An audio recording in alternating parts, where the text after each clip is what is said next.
ગુજરાતમાં શહેરી વિકાસ, શહેરી પંચવર્ષીય પરિવર્તન યાત્રા. અનેકવિધ વિકાસ યોજનાઓ ઉપરાંત ગુજરાતના શહેરી વિકાસના બે મુખ્ય પાસાં છે કે જે તેને સમગ્ર રાષ્ટ્ર માટે ઉદાહરણરૂપ બનાવે છે. સમયબદ્ધ અમલીકરણ અને નાગરિકોની ભાગીદારી. ફક્ત એક જ વર્ષમાં લોકભાગીદારીના અંદાજે ₹60 કરોડના 1336 કાર્યો પૂર્ણ કરવામાં આવ્યા છે. વળી નક્ષત્રવન, ઋષિવન અને સ્મૃતિવન જેવા પ્રેરણાદાયી લોકભાગીદારીના કાર્યો થકી ગુજરાત વધુ હરિયાળું થઈ રહ્યું છે. મિલકત વેરાની ગણતરીઓ હવે જે તે વિસ્તાર આધારિત, પારદર્શક અને સરળ બની છે અને આ પરિવર્તન હેઠળ 30 લાખથી પણ વધુ મિલકતોનો સમાવેશ કરવામાં આવ્યો છે. પાણીનું આંતરિક વિતરણનું માળખું સઘન કરવામાં આવ્યું છે. પૂરતા પાણી પુરવઠાને અગ્રિમતા આપવામાં આવી છે. વરસાદી પાણીનો સંગ્રહ તેમજ નદીઓના આંતરિક જોડાણની યોજના પણ અમલમાં મૂકવામાં આવી છે. 100 ટીપી યોજનાઓને અંતિમ ઓપ અપાઈ રહ્યો છે, જેથી શહેરી કેન્દ્રોનો વિકાસ નિશ્ચિત મર્યાદામાં પૂર્ણ થઈ શકે. નગરપાલિકાઓ અને મ્યુનિસિપલ કોર્પોરેશન્સ દ્વારા 5000થી પણ વધુ પે એન્ડ યુઝ શૌચાલયોના નિર્માણનું કાર્ય શરૂ કરી દેવાયું છે. વાહનોના ધુમાડાથી થતું પ્રદૂષણ જાણે વીતેલી વાત બની ચૂક્યું છે અને હવે અંદાજે 750 સીએનજી બસો અને 35,000 સીએનજી ઓટો રિક્ષાઓ થકી ગુજરાત વધુ નિર્મળ અને હરિયાળું બની રહ્યું છે. અગાઉના 5 વર્ષોમાં ઘરે ઘરેથી કચરાના એકત્રીકરણની પદ્ધતિ હતી જ નહીં, જ્યારે હવે તમામ નગરપાલિકાઓએ આ પદ્ધતિ અપનાવી લીધી છે. અને એટલું જ નહીં, સખી મંડળો થકી 1 લાખથી પણ વધુ સ્ત્રીઓને રોજગારી મળે તેવી વ્યવસ્થા થઈ રહી છે. કચરાના નિકાલની ઝુંબેશ પણ વેગવાન બની છે અને હવે રોજિંદો કચરાનો નિકાલ 5500 મેટ્રિક ટનથી પણ વધુ થાય છે. શહેરી ગરીબ સમૃદ્ધિ યોજના હેઠળ શહેરી ગરીબો માટે 19,528 સસ્તી સ્વચ્છતા સુવિધાઓ બાંધવામાં આવી છે. લોક ભાગીદારી અને લોક સમર્થન દ્વારા 1.35 લાખથી પણ વધુ ગેરકાયદેસર દબાણો દૂર કરવામાં આવ્યા છે અને ₹500 કરોડથી પણ વધુ કિંમતની જમીનને પુનઃ પ્રાપ્ત કરી તેના પર જાહેર સુવિધાઓનું નિર્માણ કરવામાં આવનારું છે. અનેક શહેરોમાં નવા અને અદ્યતન અંતિમ ધામો, સ્મશાન ગૃહોનું નિર્માણ કરવામાં આવ્યું છે, જ્યારે 23 નગરપાલિકાઓના સ્મશાન ગૃહોને વધુ સુવિધાપૂર્ણ બનાવવામાં આવ્યા છે. વિવિધ શહેરો અને નગરોમાં હેરિટેજ વોકવે અને ટ્રાફિક સર્કલો વિકસાવવામાં આવ્યા છે.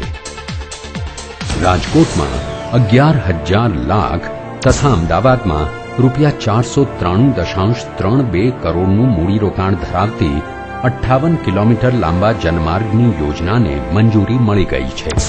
છેલ્લા 10 વર્ષથી મંજૂર થયેલી પણ અમલમાં ન મુકાયેલી 65 વિકાસ યોજનાઓ પૈકી 24 યોજનાઓના અમલીકરણની મંજૂરી છેલ્લા 3 વર્ષમાં મેળવી લેવામાં આવી છે.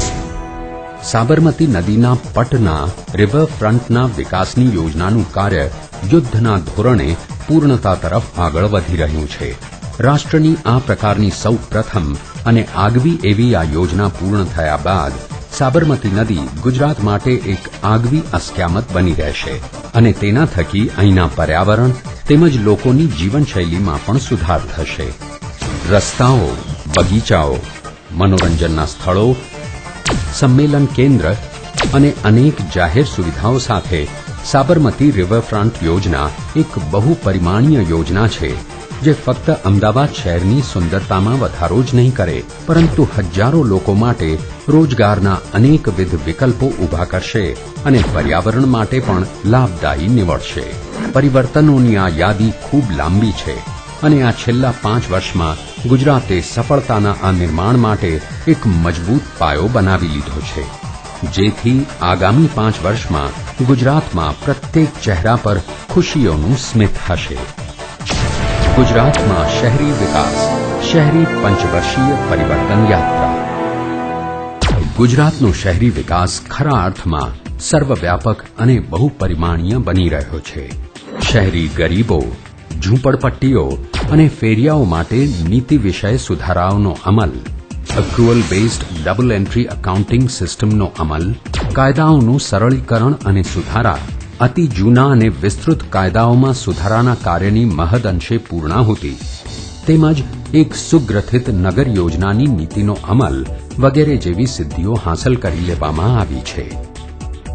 સરકારે શરૂ કરેલી પરિવર્તનની આ પ્રક્રિયા થકી ગુજરાતે અનેક પુરસ્કારો પણ મેળવ્યા છે, જેવા કે વેજલપુર નગરપાલિકા ભારત સરકાર સિલ્વર આઇકોન પુરસ્કાર, બેસ્ટ ઈ ગવર્ન નગરપાલિકા, સુરત મ્યુનિસિપલ કોર્પોરેશન તેમજ અમદાવાદ મ્યુનિસિપલ કોર્પોરેશન શ્રેષ્ઠ SWM અને શહેરી શાસન વ્યવસ્થા માટેનો દુબઈ ઇન્ટરનેશનલ એવોર્ડ, નવસારી નગરપાલિકા જળાશયોને પુનર્જીવિત કરવાના કાર્ય માટેનો ક્રિસિલ પુરસ્કાર, સાબરમતી રિવરફ્રન્ટ ડેવલપમેન્ટ યોજના માટે innovative ideas concepts and plans in urban planning and ડિઝાઇનનો પ્રથમ પુરસ્કાર, slum networking project, Ahmedabad municipal કોર્પોરેશનને પર્યાવરણમાં સુધાર માટે દુબઈ ઇન્ટરનેશનલ એવોર્ડ 2006. ગુજરાતના વિકાસ માટે ગુજરાતના મુખ્યમંત્રીની પ્રતિબદ્ધતા અને શ્રેષ્ઠ લોકભાગીદારી થકી ગુજરાતે આજે શહેરી વિકાસના ક્ષેત્રમાં પણ મોખરાનું સ્થાન મેળવ્યું છે. નગર વ્યવસ્થા ટાઉન પ્લાનિંગમાં ખાનગી ક્ષેત્રની સફળ ભાગીદારી મેળવનારું ગુજરાત સૌપ્રથમ અને એકમાત્ર રાજ્ય છે. ગુજરાત શહેરી માળખાના કુલ બજેટના 20% રકમ શહેરી ગરીબો માટે સુનિશ્ચિત કરનારું દેશનું એકમાત્ર રાજ્ય છે. ગુજરાત તમામ નગરપાલિકાઓ ઈ ગવર્નન્સનો અમલ કરનારું સૌપ્રથમ રાજ્ય. ગુજરાત સાર્વજનિક પરિવહન માટે જનમાર્ગ નામક અતિ મહત્વાકાંક્ષી યોજનાનો અમલ કરનારું સૌપ્રથમ રાજ્ય. ગુજરાત એક સુગ્રથિત શહેરી સ્વાસ્થ્ય નીતિ ઘડનારું સૌપ્રથમ રાજ્ય. ગુજરાત સ્ત્રીઓને ઘરનું માલિકીપણું આપતી આવાસ યોજના શરૂ કરનારું સૌપ્રથમ રાજ્ય.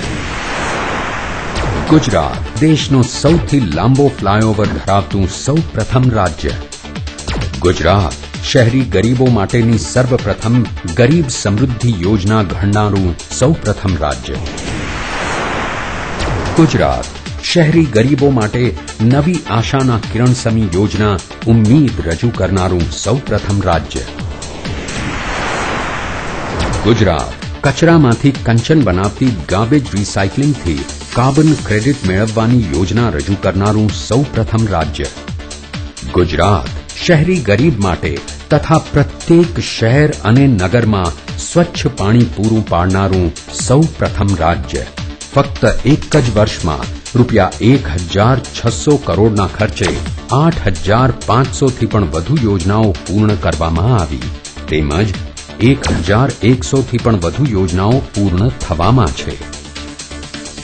ગુજરાતે અત્યંત ટૂંકા સમયગાળામાં એ હાંસલ કર્યું છે કે જે અન્ય રાજ્યોએ અત્યાર સુધી નથી કર્યું, અને હવે સમય છે સફળતાની આ યાત્રાને વેગવાન બનાવવાનો, સફળતાના વધુ શિખરો સર કરવાનો, વધુને વધુ ચહેરાઓ પર સ્મિત લાવવાનો.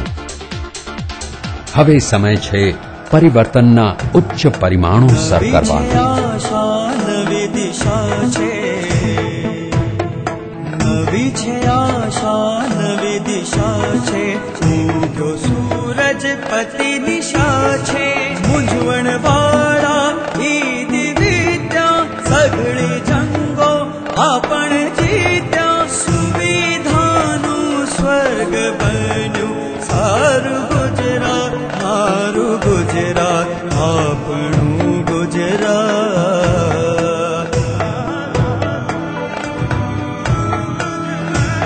ગુજરાતમાં શહેરી વિકાસ, શહેરી પંચવર્ષીય પરિવર્તન યાત્રા.